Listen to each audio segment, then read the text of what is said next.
해봅시다. 하나님의 일과 사람의 일. 하나님의 일과 사람의 일. 하나님의 사람이라 할지라도 하나님의 일이 아니라 사람의 일에 매여 있으면 사단의 도구가 될 수 있다는 것을 말해야 합니다. 우리 그리스도인들은 항상 하나님의 생각과 하나님의 일을 생각하면서 살아가야 합니다. 알겠습니까? 오늘 본문이 좀 긴데 오늘 다 할 수 있을지 중간에 안 되면 다음 주를 넘깁니다. 공생일을 마치시고 이제 예루살렘으로 십자가를 지시기 위해 올라가기 바로 직전에 예수님께서는 3년 동안 말씀을 가르친 이 제자들의 믿음을 마지막으로 점검하기 위해서 가이사라 빌립보 지방으로 그렇게 가셨습니다. 갈릴리 해변의 도시로 그렇게 알려져 있습니다. 이곳에서 예수님은 3년 동안 저들을 데리고 다니시면서 가르치신 것이 헛되지 않은지 확인하기 위해 예수님에 대한 사람들의 생각과 또 제자들의 생각을 물으셨어요. 여러분 3년 동안 뭘 가르친 겁니까? 예수님이 어떤 분인지를 깨닫게 하시기 위해서 3년 동안 저들과 함께 먹고 마시면서 교훈을 주신 거예요. 이해가 됩니까? 가장 중요한 순간입니다.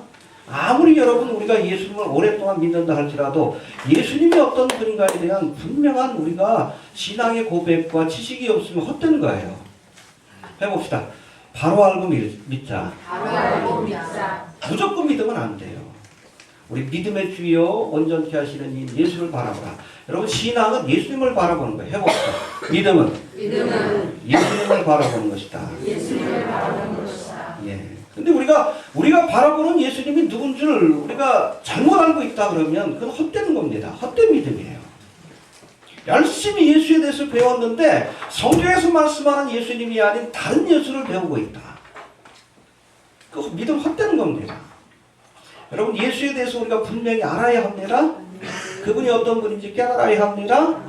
이런 바른 신앙과 신앙의 고백 위에 믿음을 세워야 그 믿음이 헛되지 않은 거예요. 이해가 되십니까? 먼저 예수님께서 오늘 본문에 보니까 사람들이 인자를 누구라 하느냐라고 묻고 계십니다. 13절 한번 봅시다. 시작. 예수께서 가이사라 빌립보 지방에 이르러 제자들에게 물어 가라사대 사람들이 인자를 누구라 하느냐. 그쵸. 사람들이 나에 대해서 뭐라고 하느냐. 뭐라고 대답합니까? 14절 시작. 가로되 너는 세례 요한 너는 엘리야 어떤 이는 예레미야나 선지자 중에 하나라 하니라. 예, 그렇죠. 뭐 세례 요한이라고 하는 사람도 있고 이 세례 요한이 헤로당에 의해서 목이 달려 죽죠. 그러니까 많은 사람들이 혹시 이 세례 요한이 부활한 것이 아닌가 그렇게 믿는 사람들이 있었다는 겁니다. 또 더러는 엘리야는 모든 선지자의 대표고 많은 기적을 일으켰잖아요. 그렇죠? 죽은 자를 살리기도 하고 하늘에서 불을 내리기도 하고 아마 예수님이 그야말로 문둥병자를 고치시고 죽은 자를 살리시는 그 이적을 행한 것을 보면서 야 엘리야가 다시 온 게 아닌가 그런 생각을 하는 사람들이 있었다는 겁니다. 또 더러는 예레미야. 이 예레미야는 여러분 눈물의 선지자로 알려져 있습니다. 왜 눈물의 선지자예요? 예루살렘의 멸망을 예언해야 되기 때문에. 그래서 예레미야 다음에 뭐가 있어요? 예레미야 애가 슬픔의 노래라는 뜻입니다. 눈물의 선지자. 근데 예수님이 우시는 모습을 자주 보여주셨어요. 병든 자를 보면서 저주받은 인생들을 보면서 질고로 고통당하는 그 인생들을 보면서 또 멸망받을 예루살렘을 보면서는 통곡하십니다. 그 모습을 보면서 야 눈물의 선지자인 예레미야 선지자가 다시 오는 것이 아닌가 뭐 그렇게 얘기하는 사람들이 있다는 겁니다. 이런 제자들의 대답을 들으신 후 예수님은 이제 제자들에게 너희는 나를 누구라 하느냐라고 또 묻고 계십니다. 해봅시다. 너희는 나를 누구라고 하느냐. 여러분 사람들의 평가가 중요한 게 아니에요. 그거 뭐 예수님도 그렇게 중요하게 여기신 게 아닙니다. 3년 동안 말씀을 가르치고 함께했던 너희들은 나에 대해서 어떻게 생각하는가. 해봅시다. 너희는 나를 누구라 하느냐. 예. 여러분 사람들의 평가는 중요한 게 아니에요. 해봅시다. 대중들의 평가는 중요한 것이 아니다. 세상 사람들이 예수님에 대해서 어떻게 이야기하는가 그게 중요한 게 아니에요. 내가 예수님을 어떻게 믿고 고백하는가 나의 믿음의 고백이 중요하다는 겁니다. 세상에서는 예수님은 뭐 4대 성인 중에 하나다, 위대한 일을 한 그런 인물로 평가하지만 우리는 아니잖아요. 그렇죠? 내가 예수님을 어떻게 바라보고 믿고 고백하는가, 이게 참 중요한 거예요. 여튼 이 질문에 제자들이 망설이고 있을 때에 베드로가 멋진 신앙 고백을 하죠. 몇 절에 나옵니까? 16절 한번 봅시다. 시작. 시몬 베드로가 대답하여 가로되 주는 그리스도시요 살아계신 하나님의 아들이시니라. 할렐루야. 해봅시다. 주는 그리스도시요 주는 그리스도시요 살아계신 살아계신 하나님의 아들이시니 하나님의 아들이시니라. 마음으로 믿어 입으로 시인하여 할렐루야. 여러분, 기독교는 고백의 종교입니다. 우리가 그래서 예배 시간에 신앙 고백을 드리는 거예요. 그 내용이 뭐 교회마다 조금씩 달라질 수는 있지만 기본적으로 예수님이 어떤 분인가에 대한 고백이 들어가야 합니다. 알겠습니까? 고백이 빠지면 안 돼요. 이해가 됩니까? 그 모든 신앙 고백의 원형이 바로 이거예요. 여기서 조금 더 첨삭한 것뿐입니다. 첨가한 것뿐이지, 여러분, 가장 중요한 신앙 고백이 바로 그거예요. 해봅시다. 주는 그리스도시요 살아계신 하나님의 아들입니다. 예수님이 주가 되십니다. 할렐루야. 예. 예수님을 주님으로 섬길 수 있게 되길 바랍니다. 또 그리스도, 메시아, 이게 뭐예요? 구약 성경에서 약속하신 기름 부은 하나님의 종, 마지막 때의 세상을 구원하라고 보내신 구세주. 할렐루야. 예수님이 바로 메시아, 그리스도. 그리스도란 말과 메시아란 말이 무슨 차이가 있다고 그랬죠? 똑같은 말이에요. 하나는 히브리어고 하나 헬라어예요. 기름 부음을 받은 자다. 알겠습니까? 예. 구약에 보면 특별히 기름을 부어 세운 사람들이 있죠. 누구? 왕, 제사자, 선지자. 이 세 직분을 맡은 사람들에게 특별히 하나님께서 기름, 하나님의 은혜와 능력을 주신다는, 또 하나님께서 인정하신다는 의미에서 기름을 부어서 세웠어요. 그래서 메시아라는 뜻 자체가 당신은 우리의 왕이시오. 할렐루야. 하나님 보내신 선지자요, 또 우리의 죄를 대속하기 위해서 오신 제사장이 된다는 고백을 거기다 담고 있는 거예요. 할렐루야.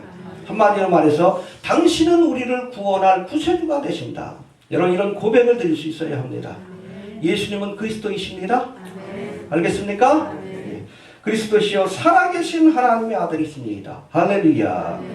성자 하나님으로서 우리의 경배와 찬양을 받기에 합당한 분임을 믿으시길 바랍니다. 그래서 우리가 예배할 때도 성부, 성자, 성령 삼위일체 하나님께 찬양과 경배를 드리는 거예요. 이해가 되십니까? 다시 한번 고백해 봅시다. 주는 그리스도시요 살아계신 하나님의 아들입니다. 그 의미를 우리가 마음판에 새기고 늘 고백해야 돼. 늘 고백해야 합니다. 이해가 됩니까? 이 신앙 고백을 받으신 예수님이 너무너무 기뻐하셨어요. 그래서 뭐라고 말씀합니까? 우리 17절부터 한번 봅시다. 시작. 예수께서 대답하여 가라사대 바라나 시몬아 내가 복이 있도다. 이를 내게 알게 하기는 혈육이 아니요 하늘에 계신 내 아버지시니라. 예, 예수님은 얼마나 기뻤던지. 바요나 시몬아. 바요나라는 것은 요나의 아들이라는 뜻이에요. 요나의 아들. 베드로의 아버지가 이름이 뭐예요? 요나입니다. 이해가 되셔요? 바요나 시몬아 내가 복이 있도다. 이를 내게 알게 하니는 혈육이 아니요 하늘에 계신 내 아버지시니라. 할렐루야. 여러분, 하나님이 우리에게 감동을 주시고 깨달음을 주시지 않으면 예수님을 그리스도로 고백할 수 없다는 뜻입니다. 그리고 또 뭐라고 합니까? 18절 한번 봅시다. 시작. 또 내가 네게 이르노니 너는 모르노라. 내가 너는 성경에 너를 실수하리니 그의 것에가 이치니라. 예, 베드로라는 이름 자체가 반석이라는 뜻이에요. 근데 이 로마 카톨릭에서는 요것 때문에 교황권이 베드로에게 이어졌다라고 얘기를 하지만 실제적으로 우리가 이 말씀 그렇게 해석하면 안 됩니다. 개인적인 베드로가 아니라 베드로가 드린 신앙 고백. 그렇죠? 16절에 나오는 주는 그리스도시요 살아계신 하나님의 아들입니다. 이 신앙 고백이란 반석 위에 교회를 세우신다는 뜻입니다. 그래서 여러분, 교회는 올바른 믿음의 고백 위에 세워지는 거예요. 이해가 됩니까? 사람들이 많이 모인다고, 건물이 화려하다고 교회가 아니에요. 올바른 신앙의 고백 위에 세워진 그러한 모임이 교회입니다. 해봅시다. 이 반석 위에 내 교회를 세우리니 할렐루야. 음부의 권세가 이기지 못하리라. 믿습니까? 이런 고백을 하는 성도들의 모임, 사탄 마귀의 권세가 이기지 못하리라. 믿습니까? 네. 또 19절 한번 봅시다. 시작. 내가 천국 열쇠를 내게 주리니 내가 땅에서 무엇이든지 매면 하늘에서도 매일 것이요 내가 땅에서 무엇이든지 매면 하늘에서도 매리라 하시고. 예, 천국 열쇠를 드리라. 개인적으로 베드로, 더 넓게는 교회에 하나님께서 천국 열쇠를 주셨어요. 믿음의 올바른 고백 위에 세워진 교회 위에 하나님께서 천국 열쇠. 할렐루야. 그래서 여러분, 바른 신앙의 고백 위에 세워진 교회는 천국의 문을 열고 닫는 권세가 주어짐을 기억할 수 있게 되길 바랍니다. 그래서 여러분, 성도들이 이 땅에서 받을 수 있는 형벌 가운데 가장 엄한 형벌이 뭡니까? 출교예요. 출교입니다. 사형 선고보다 더 엄한 거예요. 이해가 됩니까? 네. 우리가 영적으로 신앙적으로 심각하게 생각해야 합니다. 그리고 여러분, 교회가 천국 열쇠를 열고 닫는, 천국의 문을 열고 닫는 권세를 얻으려면 바른 신앙의 고백 위에 교회가 세워져야 돼요. 그렇지 않은 교회는 참된 교회가 아닙니다. 건물이 아무리 화려해도 수많은 사람들이 모여도 말씀이란 반석, 올바른 신앙의 고백, 예수 그리스도의 고백 위에 세워지지 않은 교회는 그런 종교 집단이에요. 알겠습니까?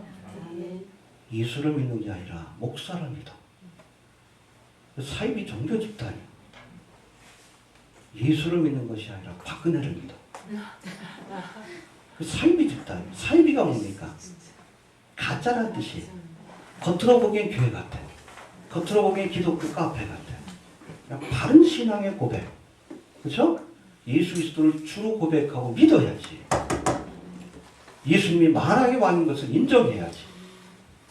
그런 올바른 신앙의 고백과 믿음이 없이 세워진 그러한 교회는 겉모습은 그럴듯하다 할지라도 그거는 여러분 종교 집단이에요.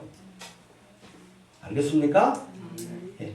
예수 그리스도가 주가 되는 것, 예수님이 왕이 되시는 것, 예수님만이 구세주라고 그렇게 고백하고 예수만을 믿는 것, 여러분 그것이 바로 참된 교회고, 그런 교회에 천국의 문을 열고 닫는 권세가 주어진다는 거예요.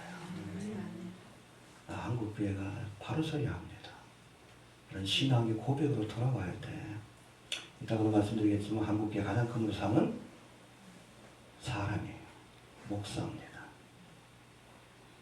제가 좀 살펴봅시다. 예. 여하튼 베드로의 신앙 고백을 받으시고 그 고백 위에 교회를 세우리라는 말씀을 주신 후에 예수님은 곧바로 이제 예루살렘으로 올라가 십자가를 지실 것이라는 사실을 알려주십니다. 20절 21절 한번 봅시다. 20절 먼저 봅시다. 시작. 이에 제자들을 경계하사 자기가 그리스도인 것을 아무에게 이르지 말라 하시니라. 네, 고백을 받으시고 나선 이르지 말라고 해. 예수님을 메시아로 영접할 마음의 준비가 안 돼 있기 때문에 그렇습니다. 유대인들에게. 그리고 나서 이런 고백을 받고 나서 이제 21절부터는 야, 이제는 하나님이 보내신 메시아로서 내가 예루살렘에 가서 뭘 하겠다? 그렇죠. 그게 어디 예언돼 있어? 이사야 53장에 예언돼 있죠. 이해됩니까? 네. 하나님이 보내신 메시아로서 메시아의 사역을 완성해야지. 그게 뭐요? 십자가를 지고 대속의 사역을 완성하는 거예요. 알겠습니까? 이게 초림의 주님이 해야 할 일입니다. 물론 재림의 주님은 죄인들을 심판하시고 이 땅을 다스리기 위해 오십니다.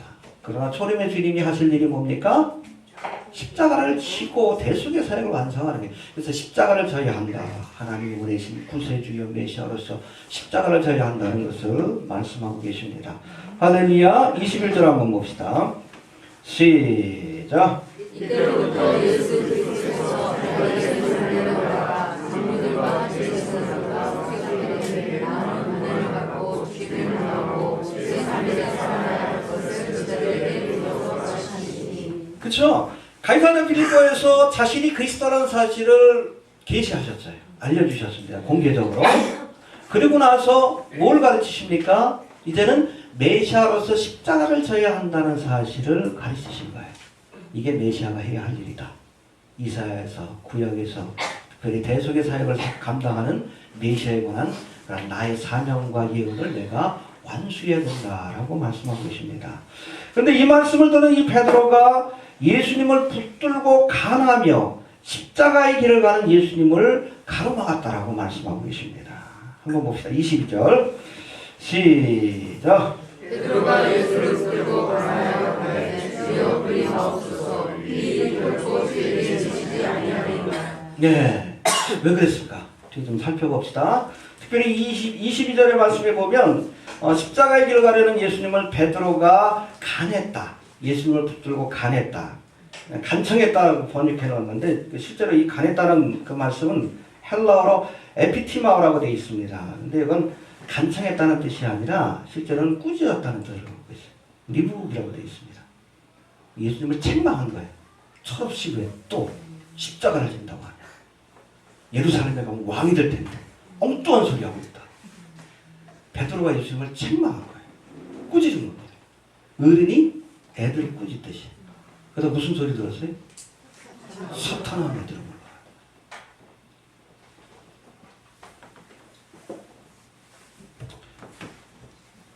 23절 한번 봅시다. 시작. 예수께서 부르시며 그들에게 이르시되 사탄아 네로 올라가라 너는 나를 넘어지게 하는 자보다 내가 하나님의 일을 생각지 아니하고 도리어 사람의 일을 생각하는도다 하시고. 여러분 방금 전에 멋진 신앙 고백을 통해 바야나 시몬아 내가 복되도다 천국 열쇠를 내가 주리니 내가 열면 하늘에서도 열리고 내가 닫으면 땅에서도 닫으리라 이런 귀한 축복의 말씀을 들었는데 한순간 사탄이라는 소리가 들었어요. 은혜 뒤에 시험이 찾아옵니다. 은혜 받았다고 교만해지면 안 돼. 꼭 그래. 은혜 받았다라고 교만해져서 넘어야 되지 말아야 될 선을 넘을 때 멸망의 길을 가게 되는 거예요. 그런 사람 있죠? 해봅시다. 은혜 뒤에 시험이 찾아온다. 네, 그렇다면 이 천국 열쇠를 주려는 약속까지 받았던 이 베드로가 왜 한순간에 사탄 마귀라는 그런 책망을 듣게 된 것인지 이 본문을 통해서 조금만 한 번 더 구체적으로 살펴봅시다. 첫 번째, 베드로가 사탄이라는 책망을 들은 것은 오늘 예수님께서 말씀하시듯이 하나님의 일이 아니라 사람의 일을 생각했기 때문에 그렇습니다. 23절 한번 봅시다. 시작. 예수께서 부르시며 그들에게 이르시되 사탄아 네로 물러가라 너는 나를 넘어지게 하는 자로다 내가 하나님의 일을 생각지 아니하고 도리어 사람의 일을 생각하는도다 하시고. 여러분 베드로와 같은 하나님의 위대한 사역자라 할지라도 하나님의 일이 아니라 사람의 일을 먼저 생각하고 앞세우면 사탄 마귀의 도구가 됩니다. 잘 들으세요? 이거 됩니까? 예. 여기서 하나님의 일은 뭐예요? 예루살렘에 가서 십자가를 지는 거죠. 예수님께 맡긴 하나님의 일이에요. 그렇다면 사람의 일은 뭡니까? 오늘 본문에는 잘 나와 있지는 않지만 베드로가 아마 예수님에 대해서 메시아라고 고백하고 메시아 그러면 구약에서 보면 이스라엘의 왕이뿐 아니라 만왕의 왕이라는 뜻을 갖고 있거든요. 이제 예루살렘 올라가면 예수님 뭐가 될 줄 알아? 다윗과 같은 왕권을 가지시고 세상을 다스리고 이스라엘을 다스릴 줄서 그렇게 믿었어요. 그러면 자기는 총리 대신이지 수제자인데 저 가슴이 부풀어가지고 꿈꾸고 있는데 갑자기 가서 죽어야 된다고 그러니까 얼떨결에 예수님 꾸짖어. 뭐하는 소리요? 뭐하는 소리? 예수님 위해서 하는 얘기가 아니에요. 어? 한순간 총리 대신이 될 꿈을 꾸고 있는데 그렇잖아요. 1인지상 만인지하에 총리 대신이 되는 꿈을 꿨는데 그렇죠? 가서 죽겠다 그러니까 말도 안 되지. 사람의 일이에요. 사람의 일. 여러분 베드로처럼 하나님의 사역자를 자처하면서도 하나님의 일보다 사람의 일을 먼저 생각하는 사람들이 있어요.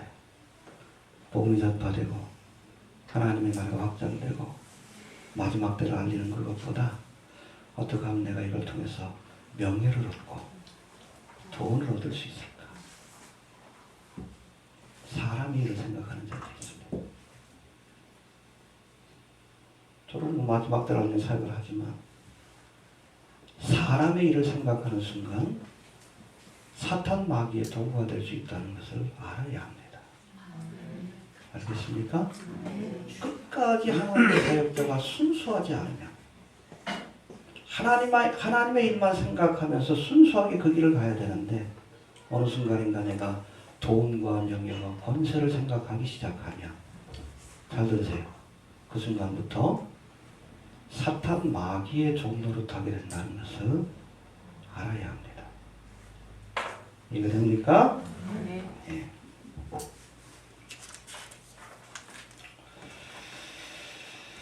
(23절의) 말씀에서 우리가 한 가지 더 생각할 것은 사람의 일을 생각하는 자는 사탄의 종이 될 뿐 아니라 하나님의 사역에 장애물이 될 것이다라고 또한 말씀하고 있습니다.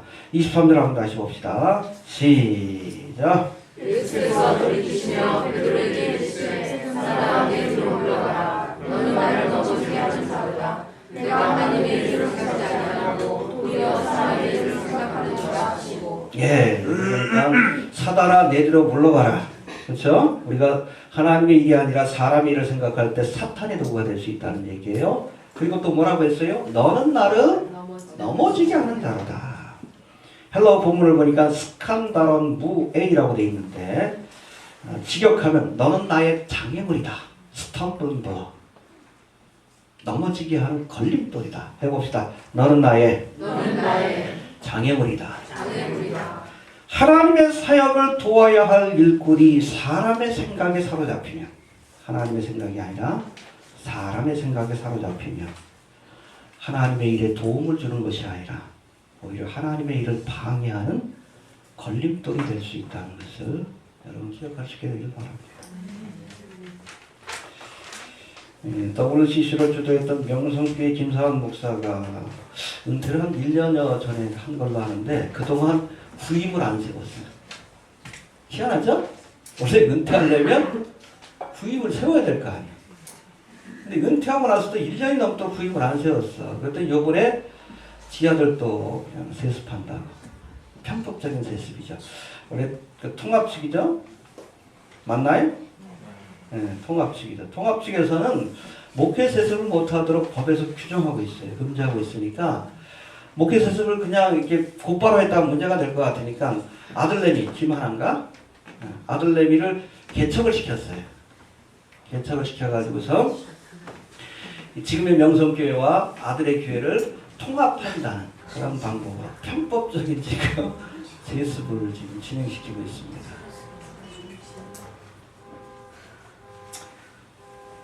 여러분 하나님의 종이라고 자처하는 사람도 인간의 생각과 인간의 욕심에 사로잡히면 사탄 마귀의 종로를 타고 하나님의 사역에 스탬블링 블럭 걸림돌이 된다는 것을 아시길 바랍니다. 복음의 문이 막히는 거예요.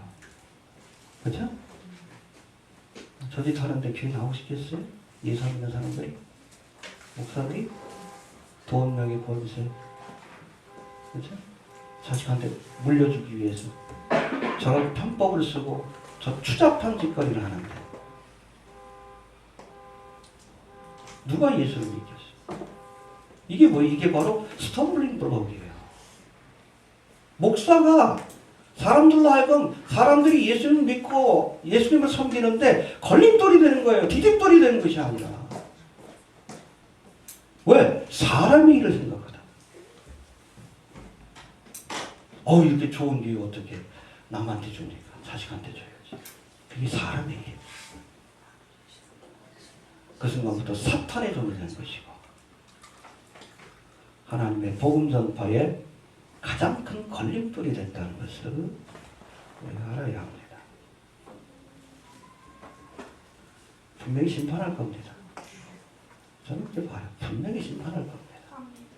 인간적인 생각과 사람의 욕심 때문에 자식들에게 교회를 물려주고 교회를 참 자기 개인 사업처럼 그렇게 생각하는 자들 분명히 하나님이 심판할 것 같아요. 주님께서 모른다 하실지도 몰라. 너 누구냐 그러고.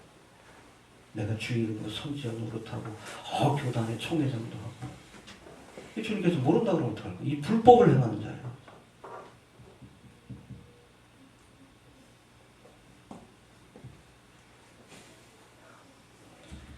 여러분 주의 정도 사람의 생각에 사로잡히냐 누구의 정도를 돼요? 네. 여러분 뭐 박근혜 탄핵 사태도 보면 자, 말씀보다 이데올로기를 앞세워. 하나님의 생각은 말씀입니다. 이데올로기 뭐예요? 사람의 생각 아니에요. 세상 철학 아니에요. 근데 말씀보다 이데올로기를 앞세워요. 박근혜가 탄핵되면 뭐 그냥 나라가 큰일 날 것처럼. 자세히 듣다 보면 화가 나. 어? 이 사람들이 예수를 믿는 건지 박근혜를 믿는 건지 화가 나요. 사람의 생각이 사로잡혀가지고 본인들도 모르는 사이에 여러분 교회가 핍박받을 빌미를 주고 있어. 사탄의 정도를 타고 있잖아. 그렇죠? 다음 정권 누가 될지 모르지만 제가 보기엔 기독교인들 핍박받을 것 같아. 이 야당 후보들이 지금 내걸고 있는 게 뭡니까? 적폐청산. 쌓여진 한국 사회 폐단을 없애겠다. 1순위가 누구요? 한국의 기독교지.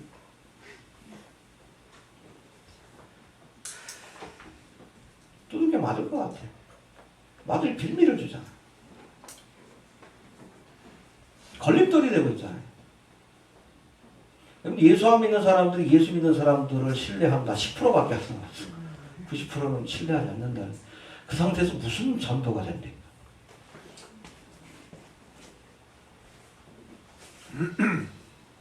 사탄의 정도로 타는 거 아니에요? 복음의 문을 막고? 왜요? 하나님의 일이 아니라 사람의 일을 생각하기 때문에. 우리 그리스도인들은 하나님의 생각이 지배해야 돼요. 이데올로기가 아니라 세상 철학이 아니라. 해봅시다. 하나님의 생각이 지배해야 한다. 어떠한 세상의 철학이 있다 할지라도 아무리 그럴듯한 이론이 있다 할지라도 말씀을 앞서서는 안 되는 거예요. 이해가 되십니까? 네. 그리고 24절부터는 이제 예수님께서 원하시는 참된 제자의 모습에 대해서 설명하는데 24절은 너무나 유명하죠. 제자의 도에 대해서 설명하십니다. 24절 한번 봅시다. 시작. 예수께서 제자들에게 이르시되 아무든지 나를 따라오려거든 자기를 부인하고 자기 십자가를 지고 나를 따를 것이니라. 예, 하나님의 일이 아니라 사람의 일을 생각하며 십자가의 길을 가로막은 이 베드로를 향해 사탄아 물러가라 책망하신 뒤에 예수님께서는 이 베드로와 제자들을 향해서 예수님을 믿고 따른다는 것이 구체적으로 어떤 것인지에 대해서 설명합니다. 근데 뭐예요? 한마디로 십자가의 길이랄 거예요. 아무든지 나를 따라오려거든 자기를 부인하고 자기 십자가를 지고 나를 쫓을 것이냐. 할렐루야. 여러분 안디옥 교회에서 예수 믿는 사람들을 크리스찬이라고 부르기 전에 원래 이름은 뭐예요? 명칭이 제자입니다. 제자란 뭡니까? 스승이 가신 길을 따라가는 자예요. 우리의 스승이 누구요? 그렇죠. 어딜 가셨어? 그러니까 우리도 십자가에 들어가는 거지. 예수 믿는데 왜 이렇게 고난이 많고 어려움이 많은가? 예수를 잘 믿는다는 증거예요. 이해가 됩니까? 예수 믿는데 만사형통하고 삼박도 축복을 받는다. 뭔가 좀 잘못된 사람이에요. 뭔가 문제가 있는 사람. 이해가 됩니까? 예수 믿는데 막 부자가 되고 좀 회개할 게 없는지 좀 돌아보셔요. 주님 가신 길이 이 십자가의 길이기 때문에 우리가 가야 하는 길도 십자가의 길입니다. 십자가의 길이고 좁은 길이고 어려운 길이지만 우리가 이 길을 가는 이유가 있어요. 왜? 이 길만이 생명의 길이기 때문에 그런 거예요. 이해됩니까? 24절에서는 특별히 이 십자가의 길을 가는 자에게 필요한 세 가지 요소에 대해서 설명하는데 24절 한번 다시 봅시다. 시작. 예수께서 제자들에게 이르시되 아무든지 나를 따라오려거든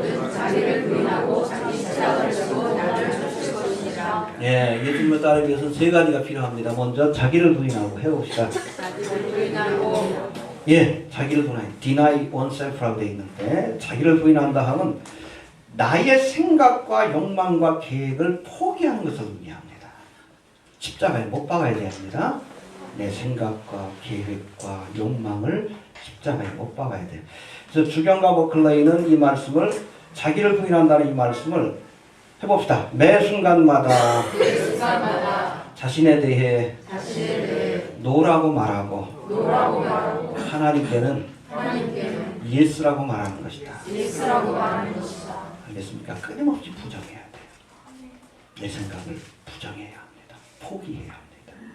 내 계획을 포기해야 돼요. 내가 하고 싶은 것을 포기해야 됩니다.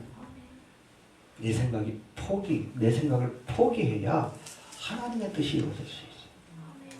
내 욕망을 버려야 하나님의 영광이 드러날 수 있는 겁니다. 자기를 부인해야 합니다. 알겠습니까? 여기서부터 뭐 잘못되면 우리가 제자에게 갈 수 없는 거예요. 이해가 되십니까? 하다 우리가 쳐서 복종시켜야 합니다. 내 생각을, 내 욕심을. 이해가 되십니까? 네. 그 다음에 두 번째, 자기를 부인하고 자기 십자가를 지고. 해봅시다. 자기 십자가를 지고. 여기서 말하는 십자가는 사명을 의미해. 예수님의 십자가는 뭐예요? 무슨 사명이에요? 온 인류를 대속하는 것이 예수님의 십자가예요. 그런데 우리에게도 각자 주님께서 주신 사명의 십자가가 있어요. 신앙생활은 여러분 가벼운 마음으로 떠나는 유랑길이 아니에요. 여행 가는 게 아니에요. 십자가를 지고 쫓아가는 사명의 길입니다. 꼭 기억하시길 바랍니다. 해봅시다. 사명의 길이다. 네. 근데 하나님께서는 우리 각자에게 주신 십자가가 있어요. 그래서 자기 십자가를 지고 우리가 예수님의 십자가를 질 수는 없어요. 우리 집사님들이 아무리 권사님의 십자가를 질 수도 없는 거고 저도 여러분의 십자가를 질 수도 없는 거고 내 몫에 태인 십자가가 있다는 거예요. 해봅시다. 내 몫에 태인 십자가. 각자에게 있습니다. 가정에서, 교회 안에서. 그렇죠? 우리 일가 친지를 향해서 우리가 짊어지고 가야 할 십자가가 있습니다. 믿지 않는 식구들을 위해서 기도하고 복음을 전하고 하나님의 사역에 헌신하고 각자에게 주신 십자가가 있어요. 십자가를 부정하지 마시고 짊어지고 갑시다. 그래야 주님께서 오실 때 착하고 충성된 종이라고 칭찬해 주실 줄로 그렇게 믿습니다. 예. 또 자기를 부인하고 자기 십자가를 지고 마지막 세 번째는 뭐예요? 예수님을 쫓아가야지. 왜 엉뚱한데 쫓아가? 왜 박근혜를 쫓아가? 왜 목사 쫓아다녀요? 왜? 조영기가 구세주요? 왜 목사 쫓아다녀? 김사만이가 날 구원합니까? 왜 예수를 믿어야지? 왜 사람을 믿어? 이 한국, 특별히 한국 사회에서는 이 한국인들은 유교문화 때문인지 몰라도 사람을 우상하고 추종하는 경향들이 있어요. 이게 전 세계 공산주의 국가 가운데 특별히 북한은 3대 세습을 했잖아. 그런 경우가 없어. 이거 유교문화예요. 우리나라도 그렇잖아요. 박정희, 대를 이어 박근혜. 그 앞에서 마마 그러면서 통곡하던데. 타렉트도.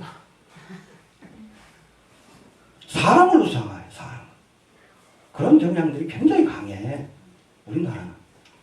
그러다 보니까 교회 안에서도 누구를 또 우상해요? 목사가 우상이 되는 거예요. 목회자가 잘못된 길을 가면 바로잡고 지적을 해야지. 그렇지. 못하도록. 목사도 사람인데 그럴 수 있잖아요. 잘못할 수 있잖아. 지적하는 사람이 없어. 왜? 예수를 믿는 것이 아니라 목사를 믿기 때문에 그래.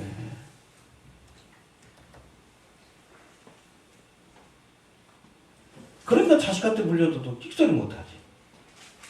병신 돌아거든. 평신 누가.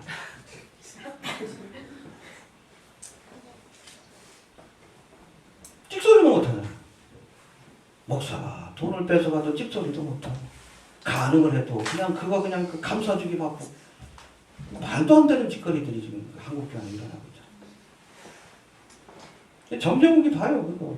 어? 온갖 성추행을 했는데 그게 교인들이 지금 감싸주고 있잖아요. 그 별 피해 나간 여성한테 그냥 일부러 그랬다느니 꽃뱀이니 미친 소리 다 하고 있잖아요. 얼마나 정신이 없으면 간음한 목사, 성추행한 목사를 하면서도 이 제정신이요? 자식한테 교회 물려줘도 뭐야 바보지.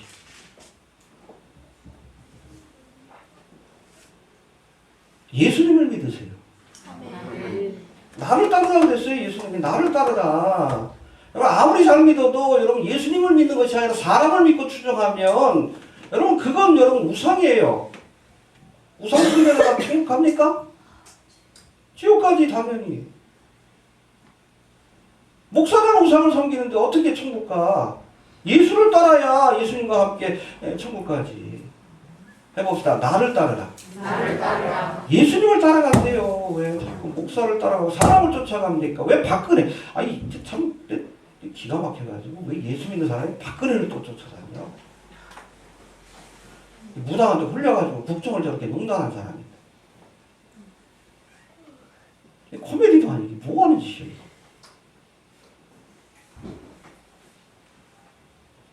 예수님 따라가는 사람이 크리스찬입니다. 사람 쫓아가면 우상숭배자예요. 이해되십니까? 하나님께서 여러분 출애굽의 사건이 끝나고 이제 가나안 땅으로 인도하시기 전에 모세를 데려가셨어요. 왜 데려가셨습니까? 여러 가지 다른 원인들도 있지만 그 기저에 깔린 거는 모세가 그 모습으로 가나안 땅까지 들어가면 모세가 우상이 되는 거예요. 여호수아가 일할 수 없습니다. 사람이 우상이 될 수 있어요.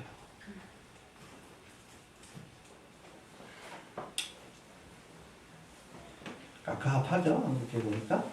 응? 해봅시다. 자기를 부인하고 자기 십자가를 지고 예수를 따르라. 그게 크리스찬이에요. 그렇지 않으면 다 종교인에 불과합니다. 예수 믿으세요? 너무나 단순한 거지만 목사 믿지 말아요. 예수 믿으세요. 박근혜 믿지 말아요.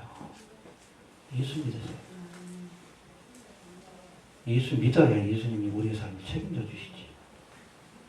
응? 예수 믿으시기 바랍니다. 예수님을 따라갑시다. 25절 26절에서는 또 그리스도인들은 참된 생명을 얻기 위해 모든 것을 바쳐야 한다. 할렐루야. 여러분 이 제자일이라는 것은 생명까지도 바쳐야 하는 그런 길이라고 분명히 말씀하고 계십니다. 25절 26절 봅시다. 시작. 누구든지 제 목숨을 구원받지 않으면 잃을 것이요 누구든지 나를 위하여 제 목숨을 잃으면 찾으리라. 사람이 만일 천하를 얻고도 제 목숨을 잃으면 무엇이 유익하리요. 사람이 무엇을 주고 제 목숨을 바꾸겠느냐. 여러분 십자가를 지고 예수님을 따르는 길은 때로는 목숨을 걸어야 할 만큼 위험한 일입니다. 그렇죠? 예수님이 십자가의 죽음을 맞이했으니까 많은 그리스도인들이 순교기를 하고 했잖아요. 예수를 위해 목숨을 잃는 자는 그러나 온 천하보다도 귀한 영원한 생명을 얻을 것이다 라고 약속하고 계십니다. 할렐루야. 이해됩니까? 얻고자 하는 자는 잃을 것이고 예수를 위해 잃는 자는 얻으리라. 영생을 얻으리라. 있습니까? 우리 13장에서도 살펴봤듯이 진주장사의 비유, 밭에 감추인 보화의 비유에서도 살펴본 것처럼 천국은 이것을 얻기 위해 모든 것, 우리의 목숨까지도 바칠 믿음의 결단을 하는 사람들이 얻을 수 있다는 것을 기억할 수 있게 되길 바랍니다. 신앙의 길은 원래 그런 겁니다. 예수를 위해서 모든 것들을 바칠 각오가 되어 있는 사람만이 영생을 얻게 될 줄로 이렇게 믿으시길 바랍니다. 그리고 마지막에는 우리 27절 한번 봅시다. 27절 시작. 인자가 아버지의 영광으로 천사들과 함께 오리니 그때 사람이 행한 대로 갚으리라. 제자의 길이 구체적으로 어떤 것인지 또 때로는 생명을 바쳐야 되는 그러한 길이라는 사실을 알려주신 뒤에 마지막으로 예수님께서 27절에서는 인자가 아버지의 영광으로 그 천사들과 함께 오리니 그때에 각 사람의 행한 대로 갚으리라. 할렐루야. 종말론적 심판이 있을 것을 우리에게 말씀하고 있습니다. 해봅시다. 심판의 때가 있다. 심판의 때가 있다. 마지막 날에 예수님이 각 사람이 행한 일에 대해 심판하시기 위해서 천사들과 함께 다시 오실 것이라고 말씀합니다. 사람의 일을 생각하며 살 것인가 아니면 하나님의 일을 생각하며 십자가의 길을 갈 것인가. 그 결정은 우리가 내리는 것이지만 그 선택에 대한 최종적인 심판은 우리가 예수님 앞에서 받아야 한다는 것을 기억할 수 있게 되길 바랍니다. 주님 앞에 설 때에 참으로 지혜로운 사람과 그렇지 않은 사람이 갈려지게 될 겁니다. 할렐루야. 때론 우리가 십자가의 길을 가는 것, 사람의 생각이 아니라 하나님의 생각을 쫓아서 하는 것이 세상에서는 미련하게 보인다 할지라도 마지막 심판의 때에 모든 것이 다 드러나게 될 겁니다. 이 종말론적 우리가 심판을 생각하면서 어렵고 힘들어도 우리가 하나님의 생각, 사람의 생각이 아니라 하나님의 생각을 쫓아 살아갑시다. 아멘. 네, 어려워도 십자가 이루 갑시다. 아멘. 네, 죽는 한이 있어도 우리가 믿음을 버리지 않는 우리 지혜로운 성도들이 좀 되어주시길 바랍니다. 주신 말씀 붙들고 같이 한번 기도합니다. 하나님, 은혜를 감사.